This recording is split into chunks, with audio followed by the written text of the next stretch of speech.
Всем привет! Сегодня мы будем строить целый квартал. Эта постройка заняла у меня как-то катастрофически много времени, хотя на самом деле все не так уж сложно, все было достаточно продуманное, но что-то я оттягивала и оттягивала этот момент, постоянно пыталась как-то увильнуть от этой постройки, хотя она мне безумно нравилась, потому что и нравится до сих пор, потому что я очень люблю строить маленькие домики, и вот это создание экосистемы, такой целого квартала, это оказалось очень увлекательным занятием. В общем, в целом мне очень понравилось, но что-то как-то я затянула. Давно уже надо было выставить это видео, я все никак не могла закончить постройку. Но это опустим. Так вот, у меня здесь цельный квартал Нью-Йорка. Конечно, это такое мое личное представление, как должен выглядеть квартал Нью-Йорка. Потому что я, конечно, смотрела фотки, но, во-первых, Нью-Йорк большой, кварталы там разные.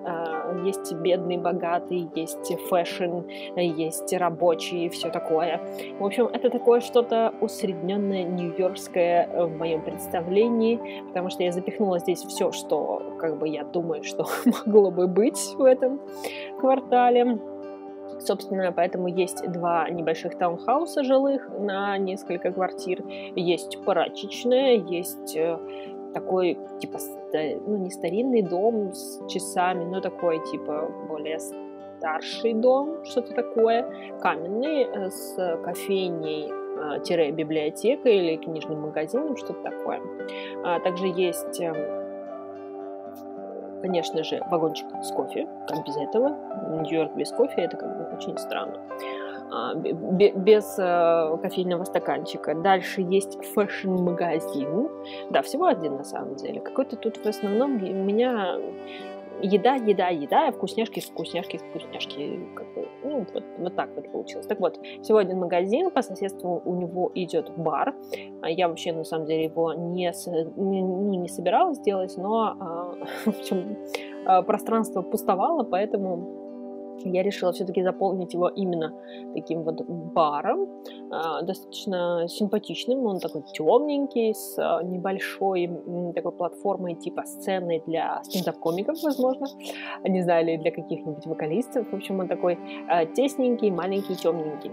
Но это еще будет не скоро, вы дойдете к этому не скоро в моей постройке, потому что она длится достаточно долго, но я решила не разделять на несколько видео, мне показалось это все-таки бессмысленным, потому что вначале еще удобно схему посмотреть, потом как я это буду заполнять. И сразу хочу сказать, что я заполняла только первые этажи, и это только, как это называется, коммерческие постройки. В общем, никаких жилых помещений здесь нету. То есть они предполагаются типа сверху вот этих всех домов. То есть там 2, 3, 4 этаж, это все вроде как жилые должны быть помещения, но я никак не продумывала это. То есть на самом деле на первом этаже так все я располагала, что я понимала, что я не знаю, как зайдут на 2, 3 этаж, если честно. Я не очень представляю вообще, как это происходит. То есть, ну, много же где первый этаж — это коммерческий, то есть где-то нужно делать подъезд или вход отдельный.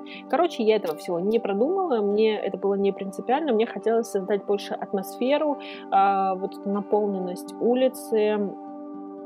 Я понатаскала кучу машин сразу, где-то мне захотелось именно такое ощущение создать, вот, и очень хотелось прачечную, мне показалось, что это такая очень американская история, у них же там в домах в большинстве именно вот в многоквартирных нету личных машин стиральных, как у нас.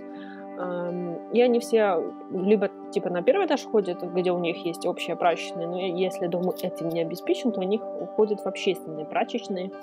Это как бы у них нормальная история. У нас как-то это, мне кажется, очень странно. Даже если какое-то трудновыводимое пятно, то возможно, кто-то пойдет в прачечную, но чаще всего, кстати, в прачечную относят верхнюю одежду, деловые костюмы, потому что, например, пиджаки, конечно, стирать нельзя, их нужно там сухой чисткой, всякие там вечерние платья, очень часто свадебные платья туда относят, прежде чем их вернуть в аренду, например.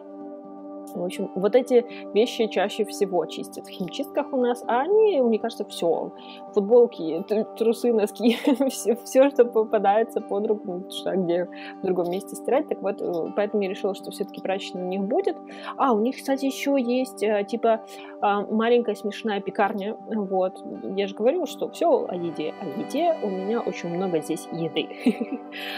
Пекарня получилась очень маленькая, но очень симпатичная такая. Я постаралась ее такую конфетную немножко сделаю, то есть она такая яркая, вся светлая, розовато-мятная какая-то, она там будет зажата между двумя таунхаусами, и, в общем, потом практически в самом конце, в общем, вы ее увидите. Начала я с магазина одежды, при том, что вначале я предполагала, что я не буду наполнять внутри, что я буду только там наружные, снаружи все делать, немножко только в окна что-то выставлять, манекены, там такое. Но потом меня понесло, я решила, что я хочу все и сразу. В общем, я себе еле остановила, чтобы не делать квартиры, но я поняла, что это будет кощунственно и очень длинный ролик, и достаточно повторяющиеся квартиры, потому что иначе пришлось бы продумывать историю для каждой квартиры, а это можно немножко сойти с ума, и это бессмысленно на самом деле. Плюс я уверена, что квартиры бы, конечно, поместились бы, но они были бы какими-то очень куцами, неудобными, потому что дома реально очень маленькие. Это на самом деле участок 50, нет, не 50, он 30 на 30 всего, кстати. Мне всегда казалось очень большим, но потом, когда я увидела участки 50 на 50, я поняла, что такое большой участок. И учитывая то, что здесь всего 30 на 30, и, как видите, все нормально разместилось. Если бы я сделала чуть-чуть поменьше, то можно было бы даже квартиры сделать. Ну, то есть, если, например, одну линию квартала сделать, то вполне возможно было бы вместить и жилые квартиры. Возможно, я так попробую. Ну, в общем, мне в целом понравилась вот эта идея с кварталами. Я уже до этого что-то делала, но так достаточно хаотично. И у меня в планах еще квартал Нового Орлеана, потому что я почитала, что симошные разработчики, они вдохновлялись этими кварталами, французскими кварталами Нового Орлеана. Я посмотрела, что да, интересно, можно, они отличаются по ощущениям, по своему в целом виду от обычных кварталов американских. Здесь прям нью-йоркский. Я еще подумала о том, чтобы какой-нибудь парижский, лондонский, потому что все равно есть какие-то такие маркеры, по которым мы определяем, что это какой-то вот квартал непривычный для нас. На самом деле я даже задумывалась о том, чтобы какой-нибудь московский или киевский квартал сделать, потому что как-то обидно, что американцев, англичан я уважу своими кварталами, а то, где я живу, я как-то проигнорирую, тоже, возможно, сделаю, но не сразу и не достаточно близко это все будет, но в проектах я задумалась, потому что, это прикольно, интересно, что-то такое необычное, как мне кажется. Конечно, кварталов Симмера очень много настроили, но каких-то таких тематических я не так много встречала. Вот. Так что я подготовлюсь и сделаю, потому что вот, чтобы построить этот квартал, я просмотрела достаточно много разных изображений, картинок. У меня постоянно было на телефоне открыто несколько изображений, таких самых, мне показалось, характерных. Поэтому, в общем, посмотрим, как оно будет. Кстати, я очень долго морочилась с этой лестницей, которая тоже такая очень характерная черта, что у них вот эти пожарные лестницы в Нью-Йорке, они снаружи расположены, и, такой тоже атрибут очень, очень явный такой, очень узнаваемый атрибут, что вот эти лестницы металлические снаружи, они идут туда-сюда, туда-сюда. И в итоге в Симсах это оказалось очень сложно сделать. То есть они не хотели друг под друга становиться, логично, либо они должны были бы выпирать очень сильно. В общем, я намучилась, они не очень логично расположены, вообще, в принципе, не логично, они не рабочие. Но по виду я сделала так, как примерно оно должно быть, как мне кажется, все-таки. Вот, так что... В общем, квартал получился такой достаточно декоративный. Конечно, здесь особо ничего не будет работать, но в целом, я думаю, все-таки достаточно симпатичный. Так что наслаждайтесь просмотром. Он будет долгий, длинный, но я думаю, что какие-то идеи, возможно, вы подчеркнете для себя. Ну, конечно, больше всего я внезапно горжусь в этой постройке именно баром, который я сделала. Не знаю, почему-то он такой получился, знаете, такой темный, деревянный, такой уютный.